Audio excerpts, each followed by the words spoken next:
नमस्कार बंधुरा नीलकंठ 123 चैनेले आमी प्रदीप आपनादेर स्वागतम जानाई।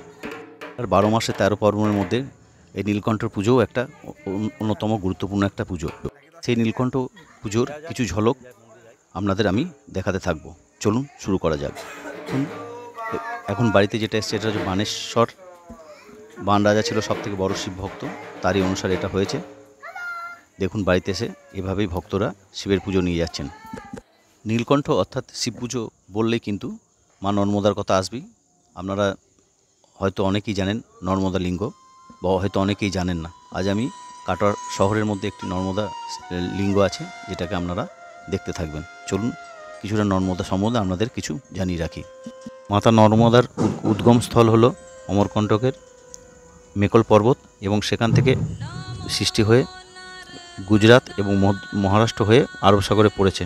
এই নর্মদার মধ্যে যে শিলাগুলি থাকে সেগুলিকে নর্মদা লিঙ্গ বলা হয়। নর্মদা লিঙ্গ কিন্তু আপনি সব জায়গায় দেখতে পাবেন না। তো আজকে আমি কাটোয়ার এই গঙ্গার ঘাটের কাছে একটি মন্দির আছে, যে মন্দিরে নর্মদা লিঙ্গ রয়েছে, এবং হয়তো অনেকেই জানেন বা অনেকেই জানেন না। তো এই নর্মদা লিঙ্গকে আপনাদের দর্শন করাবো, এবং নর্মদা লিঙ্গর যে পুজো হচ্ছে সেটাও আপনাদের দেখাবো। চলুন শুরু করা যাক। দেখুন এটা গঙ্গার ধারে যে নর্মদা লিঙ্গ আছে সেটি দেখানো হচ্ছে। ভক্তরা চারিদিকে বসে আছে এবং মন্ত্রপাঠের মাধ্যমে পুজো হচ্ছে। নর্মদা লিঙ্গ অ্যাকচুয়ালি গোলাকার। এটা কিন্তু গৌরীয় পট্টের ওপরে বসানো থাকে।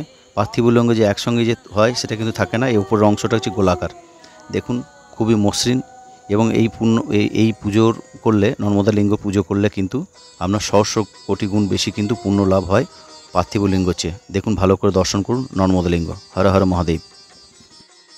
কাটোয়ায় আরেকটি গুরুত্বপূর্ণ মন্দির আপনাদের দর্শন করে, এটা হচ্ছে বাবা ঘোষেশ্বর। এটা হচ্ছে স্বয়ম্ভূলিঙ্গ।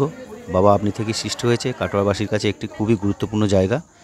এখানে আজকে মঙ্গলার্থে এখানে একটি যজ্ঞ অনুষ্ঠিত হবে, এবং এখানে মোটামুটি 2 শতাধিকের ওপর ভক্তরা এখানে সন্ন্যাসী হয়েছেন। তার মধ্যে বেশ কিছু সংখ্যায় মহিলা সন্ন্যাসীরাও রয়েছেন। এটা হচ্ছে ভোগঘর। আজ প্রচুর ভক্ত সমাগম হয়েছেন, তারই কিছুটা অংশ বুঝতে পারছেন। এখানে সেই অংশগুলো এখানে রয়েছে, ফলমূলগুলো এখানে আজকে ভোগ হবে এবং বলিও করা হবে, ছাগ বলি। এই যজ্ঞ অনুষ্ঠানের পরই ছাগ বলি শুরু হবে। কাটোয়ার মধ্যে একটি খুবই গুরুত্বপূর্ণ এবং বিখ্যাত জায়গা। আপনারা কিছু মহিলা সন্ন্যাসীর দেখতে পাচ্ছেন আশেপাশে ঘুরে বেড়াচ্ছে। আজকে একটি খুবই শুভ দিন।